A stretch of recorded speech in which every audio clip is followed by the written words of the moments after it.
मेरा नाम रिंकू गुप्ता है। मैं कोलकाता से हूँ। मैं 2008 में ध्यान से जुड़ी। जब मेरे हस्बैंड को डिप्रेशन हुआ तो उनको ध्यान में लाने के लिए फिर मैं ध्यान से जुड़ी। मेरा कोई ध्यान में आने का कोई उस समय पर्पस नहीं था, केवल एक ही पर्पस था कि मेरे हस्बैंड को किस तरह से ठीक करना है। तो उसी पर्पस से मैं ध्यान से जुड़ी थी, उनको ध्यान सिखाने के लिए कि वो ध्यान से अपने डिप्रेशन से बाहर आ सके। लेकिन वो उन्होंने ध्यान नहीं किया और मैंने ध्यान शुरू कर दिया। जब मैं पहली बार ध्यान में बैठी उस समय कोलकाता में ब्रह्मचारीज आए हुए थे। मेरी मम्मी के थ्रू मैं जुड़ी थी। मेरी मम्मी काफ़ी सालों से, जब मैं छोटी सी थी तब से ही वो सत्संग ज्वाइन करती थी।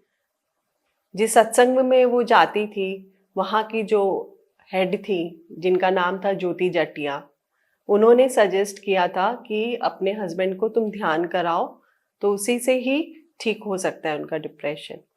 तो फिर उस समय उन्होंने कहा कि ब्रह्मचारीज आ रहे हैं कोलकाता में, तुम चाहो तो उनको ले जा सकती हो और ध्यान सिखा सकती हो। तो मैं मेरे हस्बैंड को जब लेकर गई, मेरी मम्मी भी साथ में थी, तो वो ध्यान में नहीं बैठे, वो बाहर आ गए। लेकिन उस दिन जो पहला दिन था जब मैं ध्यान में बैठी, तो अंदर से आवाज़ आई कि यही तुम्हारे लिए है, तुम अपने घर वापस आ गई हो। तो उस दिन के बाद से फिर मैंने कभी पीछे मुड़कर देखा नहीं और मैंने ध्यान की पद्धतियाँ सीखी। योगानंदा आनंद संघ से मैं जुड़ी थी उस समय। 1 साल मैं उनके साथ जुड़ी थी। वहाँ मैंने क्रिया सीखा। मैं 1 साल क्रिया प्रैक्टिस करती थी। सुबह 4 बजे उठकर अपने प्रैक्टिसेस करती थी। 2 घंटे मुझे लगते थे। जैसे ही 1 साल के बाद फिर ज्योति जाटिया आंटी हैं, वो काफ़ी सर्च करती रहती थी, कुछ कुछ नया लेकर आती रहती थी।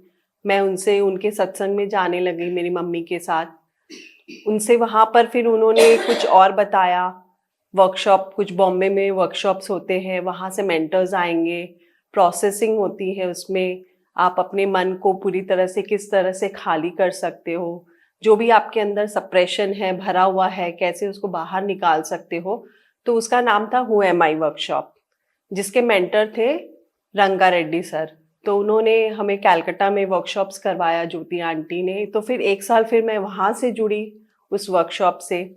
वहाँ पे मैंने फैसिलिटेशन सीखा, किस तरह से असिस्ट किया जाता है मैंने सीखा। फिर उसके बाद फिर ज्योति जाटिया आंटी ने सर्च करते करते 2010 में उन्होंने कहा कि एक मैं बहुत ही ब्रह्म ऋषि हैं, जिनको मैंने जिनसे मैं हैदराबाद जाकर मिल के आई हूँ, उनको कैलकाटा बुलाना चाहती हूँ, उनसे हम सब बैठ के ध्यान करेंगे। तो मैं वहाँ पर उनके कहने पर, जहाँ पर उन्होंने ऑर्गेनाइज किया था हमारे सॉल्ट लेक में बबीता आंटी के घर पर, फिर वो उनके खुद के घर पर उन्होंने 2 जगह ऑर्गेनाइज करवाया था। मैं जब पहुंची वहाँ पर सर से मिली। मैं सॉल्ट लेक पहुंची थी बबीता आंटी के घर पर। वहाँ पर मैंने सर से पहली बार मिली। मैं काफ़ी लेट पहुंची थी उस दिन सेशन में। सेशन ऑलरेडी स्टार्ट हो चुका था। तो हम लोग जाकर, मैं और मेरी फ्रेंड सुषमा, हम लोग जाकर पीछे ध्यान में बैठ गए। तो जिस तरह से सब बैठे थे हम भी बैठ गए। सर बांसुरी बजा रहे थे। पहली बार मैंने देखा कि संगीत के साथ ध्यान किया जा सकता है। सर बांसुरी बजा रहे हैं और हम ध्यान कर रहे हैं। फिर हम ध्यान खत्म होने के बाद फिर सर हमारी तरफ आए। सबसे जैसे सर मिलते हैं, सबसे बात करते हुए, हम एक साइड में पीछे खड़े थे, सिर्फ हम देख रहे थे। तो सर हमारी तरफ आए और सर ने कहा, हाथ मिलाया, सर ने कहा क्या प्रश्न है पूछो। तो उस समय मेरे और मेरी फ्रेंड के अंदर काफ़ी प्रश्न चल रहे थे कि हम जिस रास्ते में हैं क्या वो सही है, गलत रास्ते में तो हम नहीं जा रहे हैं ना, क्या है इसके आगे, क्या है अब क्या। तो सर ने कहा अगर आप यहाँ आज खड़े हो तो इसका मतलब है आप सही रास्ते पे ही चल रहे हो। तो उस दिन के बाद से फिर हमने आनापानासती ध्यान शुरू किया करना। पहली बार मैंने जाना कि इतना भी सहज और सरल ध्यान हो सकता है। आनापानासती ध्यान के बारे में मैंने पहली बार जाना। संगीत के साथ ध्यान किया जा सकता है, वो मैंने पहली बार जाना। पिरामिड के बारे में मैंने पहली बार जाना। तो काफ़ी आश्चर्य लगा, अद्भुत लगा कि इतना सहज सरल, सिर्फ कुछ नहीं करना है, अपने श्वासों के साथ बैठना है, संगीत के साथ ध्यान करना है सिर्फ, और अपनी श्वासों के अलावा और कुछ है ही नहीं। कोई जो 2 घंटे मैं करती थी अपने प्रैक्टिसेस, इतनी सहजता से कैसे ध्यान हो सकता है। इसको कैसे ध्यान, मैंने इसके पहले मैंने कभी भी सुना भी नहीं था ध्यान के बारे में। जो हम लोग प्रैक्टिसेस करते थे उसको क्रिया कहा जाता था, कभी मेडिटेशन नहीं कहते थे उसको। हम जो वर्कशॉप्स में जाते थे वहाँ पे डिफरेंट गाइडेड मेडिटेशन बोला जाता था, प्रोसेस बोला जाता था, लेकिन कभी ध्यान शब्द नहीं सुना था। जो मैंने सुना सिर्फ पहली बार सर के मुंह से, और अपनी श्वासों से कैसे कनेक्ट होना है, अपनी श्वास को कैसे हम समझे, कैसे जाने, वो सर के साथ ही जुड़कर मैंने पहली बार जाना। अपनी श्वासों से मैं जुड़ी, अपनी श्वासों से मैं कनेक्ट हुई। फिर उसके बाद सॉल्ट लेक में ध्यान का शिविर होने लगा। बबीता जी के घर पर, मेरी मम्मी के घर पर हमने ऑर्गेनाइज करना शुरू किया। सर हमेशा कहते थे कि जब भी सर से मिलते थे, सर आते थे, उस समय डिजिटल वर्ल्ड नहीं था, यूट्यूब्स के बारे में हम नहीं जानते थे, यूट्यूब्स पे इतने वीडियोस अवेलेबल नहीं थे।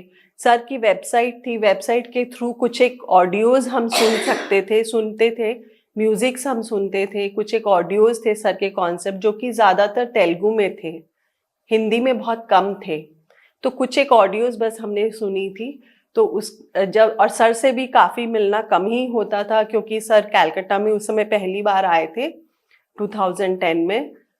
फिर 2011 में सर आए। फिर हर साल प्रोग्राम्स ऑर्गेनाइज होने लग गए सर के, साल में एक बार, कभी 2 बार। ज्योति जाटिया आंटी ऑर्गेनाइज कराती थी। फिर ज्योति जाटिया आंटी के साथ विशाल बोलकर एक मास्टर थे, वो भी ज्वाइन हुए। मैं, सुषमा और विशाल, हमने मिलकर, तीनों ने मिलकर सेशंस, अलग अलग जगह सेशंस हमने शुरू किया लेना। सॉल्ट लेक में मम्मी के घर पर शुरू हुआ, बबीता जी के घर पर शुरू हुआ, उमा आंटी के घर पर शुरू हुआ। इस तरह से कलकत्ता में हर जगह ध्यान हम घूम घूम के सिखाने लग गए, लोगों को बताने लग गए। सर कहते थे हमेशा कि आपको ध्यान करते करते ध्यान सिखाना भी है। तो आश्चर्य होता था कि कैसे हम ध्यान सिखा सकते, क्योंकि मैं जहाँ से पहले जुड़ी हुई थी, मैं सिर्फ यही जानती थी कि गुरु और एक शिष्य की परंपरा होती है। तो एक शिष्य शिष्य ही रह सकता है, गुरु गुरु ही हो सकता है, शिष्य गुरु नहीं बन सकता। लेकिन यहाँ पर सर से मिलकर हमने जाना कि हम यहाँ पे कोई गुरु और शिष्य की परंपरा नहीं है। पिरामिड स्पिरिचुअल सोसाइटीज मूवमेंट में यहाँ पर एक फ्रेंडशिप की परंपरा है। सर हमेशा कहते थे मैं सिर्फ फ्रेंड हूँ आप सबका, मैं गुरु नहीं हूँ, मैं सिर्फ आप सबका फ्रेंड हूँ, मैं इन्फॉर्मर हूँ, मैं सिर्फ इन्फॉर्मेशन देने आया हूँ, मेरा काम है इन्फॉर्मेशन देना। उसके बाद आपका काम है उस इन्फॉर्मेशन को लेकर प्रैक्टिसेस करना, एक्सपेरिमेंट करना और लोगों तक पहुँचाना। आप मास्टर हो। अगर आपने आज ए जाना है तो ए आपको सिखाना है, बी जाना है बी सिखाना है, सी जाना है सी सिखाना है। आप ए स्टेज के मास्टर हो, आप बी स्टेज के मास्टर हो। तो इस तरह से सर हमेशा इनकरेज करते थे, लेकिन हमेशा अंदर में ये डर रहता था कि ऐसे कैसे, हम कैसे मास्टर बन सकते हैं, हमें कुछ नहीं आता, हम कैसे सिखा सकते हैं लोगों को ध्यान करना। फिर सर कहते थे कि आपको क्या सिखाना है, आपको कुछ नहीं सिखाना है, आपको सिर्फ, आप इन्फॉर्मर हो, आप सिर्फ लोगों को बताओ कि किस तरह से बैठना है, उतना ही काफ़ी है और कुछ नहीं करना आपको। आप लोगों को गाइड करो कि किस तरह से, कैसे मुद्रा में बैठना है, हाथ बंद करो, पैरों को बंद करो, आँखों को बंद करो, मुंह बंद करो, बस इतना ही, और अपनी सांसों से जुड़ जाओ। तो इस तरह से धीरे धीरे एक एक करके लोगों को हम लोग बताने लग गए कि किस तरह से ध्यान किया जाता है, कैसे बैठना चाहिए। शुरू में हम नहीं जानते थे कैसे कराना चाहिए, सिर्फ हम पोस्चर बताते और ध्यान में बैठा देते थे और सर की गाइडेड मेडिटेशन लगा देते थे और हम लोग भी ध्यान में बैठ जाते थे।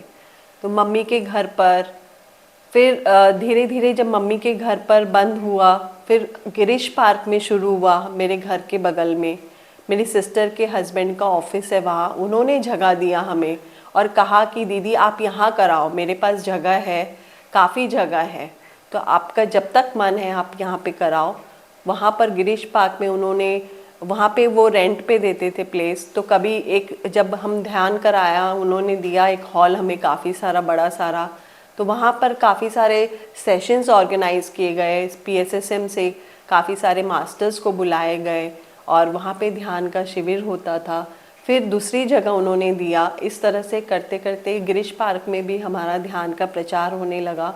सर ने उस समय डॉक्टर जीके को कलकत्ता भेजे थे सर, कि यहाँ पर कलकत्ता में आपको ध्यान का प्रचार करना है और सबको रेडी करना है। तो जीके सर भी आते थे गिरीश पार्क, और हम सबके साथ बैठकर ध्यान किस तरह से कराना है, कैसे इसको आगे लेकर जाना है, इस विषय में चर्चा करते थे, क्लासेस लेते थे, ध्यान करते थे। इस तरह से पूरे कलकत्ता में धीरे धीरे जिस तरह से भी हम सब मिलकर कर सकते थे हम लोगों ने किया। फिर 2011 में सर से विशाल जाते थे बाहर, सर के जब भी क्लासेस होते थे विशाल जाते थे बाहर सर के पास मिलने, लेकिन हम नहीं जा पाते थे बिकॉज हम फीमेल्स थे, हमें पता भी नहीं था। मैं बहुत ही कंजर्वेटिव फैमिली से थी, तो किस तरह से बाहर निकलना, कैसे बात करना, मुझे ये सब कुछ भी नहीं पता था। किस तरह से लोगों से बात करना चाहिए, बात करने में डर लगता था मुझे, अपने आप को बहुत इन्फीरियर समझती थी, क्योंकि मेरी शादी बहुत जल्दी हो गई थी और पढ़ाई भी बीच में बंद हो गई थी। तो बहुत इन्फीरियर फील होता था कि मुझे कुछ नहीं आता है, मैं वर्ल्ड को कैसे फेस करूँगी, क्या जाके लोगों से बात करूँगी, मेरे पास कोई डिग्री नहीं है, कोई करियर नहीं है। अपने आप को एक हाउसवाइफ समझ के बस इसी तरह से जीवन यापन कर रही थी। लेकिन ध्यान में आने के बाद, सर से मिलते रहने के बाद, सर जब भी आते कलकत्ता, सर हमेशा ध्यान के सेशन के बाद सर शेयरिंग करवाते थे खड़े होकर। तो शेयरिंग के वक्त भी बहुत मुझे डर लगता था, मेरा पूरा शरीर कांपने लगता था, सर की सर बुला नहीं ले। हम पीछे बैठ जाते थे कि सर हमें देखे नहीं, जब भी शेयरिंग ध्यान के बाद ऐसे छुप जाते थे हम लोग कि सर देखे नहीं और बुला नहीं ले कभी शेयरिंग के लिए। लेकिन सर बुलाते, हमेशा सर बुलाते थे शेयरिंग के लिए कि आइए शेयर करिए ध्यान के बारे में। तो फिर धीरे धीरे हम लोगों ने, जब एक बार मैंने सर को बोला सर मुझे बहुत डर लगता है शेयरिंग करने में, मैं क्या बोलूँ मुझे नहीं पता है, कैसे बोलूँ मुझे नहीं पता है। तो सर ने कहा कैसे बोलेंगे, आपको नहीं पता है, मुंह से बोलेंगे और कैसे बोलेंगे। इस तरह से सर ने जब डांटा, उस दिन के बाद से लगा कि नहीं ठीक है, जो भी शेयर करना है वो करना है, चाहे वो डर कर करना है, कैसे भी करना है, शेयर करना है, चाहे आए या ना आए, चाहे सही बोलूँ या गलत बोलूँ, बस मुझे बोलना है। तो इस तरह से सर ने हमेशा हमें इंस्पायर किया, हमेशा हमें प्रोत्साहन दिया कि आपको बोलना है, शेयर करना है, अपने अनुभवों को लोगों तक पहुंचाना है, कि आपने जो ध्यान के माध्यम से आपने पाया है उसे लोगों को बताएं। इस तरह से हमें हिम्मत मिली, मुझे हिम्मत मिली, जो कि कभी लोगों से बात करना नहीं जानती थी। मुझे सर ने हिम्मत दी कि किस तरह से बात किया जाता है। चाहे मैं शुरू शुरू में गलत बोलती थी, हिचकती थी, डरती थी, मेरा पूरा शरीर कांपने लग जाता था। फिर सर जब बड़े प्रोग्राम्स होते थे, स्टेज पे भी बुलाते थे, स्टेज फियर था मुझे, तब भी मैं लेकिन कांपते हुए, डरते हुए शेयर करती थी। फिर धीरे धीरे हिम्मत हुई, तब जाकर, अभी जाकर मेरी हिम्मत काफ़ी खुल गई है। अब मैं बेझिझक शेयर कर सकती हूँ। अभी भी है फियर थोड़ा बहुत, शुरू में डर लगता है, लेकिन जब शेयर करती हूँ तो फिर वो धीरे धीरे भय चला जाता है। ऐसा नहीं है कि डर नहीं है, डर रहता है, लेकिन भय अपने आप फिर वो चला जाता है। तो इस तरह से सर के साथ हमने बहुत कुछ सीखा। सर को हम हमेशा ऑब्जर्व करते थे, सर आते थे, खाना बनाते थे। सर जब आते थे कलकत्ता तो विशाल के घर रुकते थे, वहाँ पर हम जाते थे सर से मिलने। सर ने विशाल को कलकत्ता का प्रेसिडेंट बनाया था, तो पूरी देख, हम लोग जो भी कार्य करते थे उनके साथ मिलकर करते थे, जो भी इवेंट्स ऑर्गेनाइज होते थे वही ऑर्गेनाइज करवाते थे। सर के घर पर सर खुद खाना बनाते थे सबके लिए। तो जब मैं सर के साथ सर को मिलने के लिए जब मैं पहली बार गई विशाल के घर पर, उस समय मैं बहुत डर डर के निकलती थी घर से, क्योंकि घर में लगता था कि क्या बोलेंगे लोग, हस्बैंड नाराज़ रहते थे, घर वाले मेरे सास ससुर थोड़े नाराज़ रहते थे, मुझे कुछ बोलते नहीं थे लेकिन नाराज़ रहते थे काफ़ी।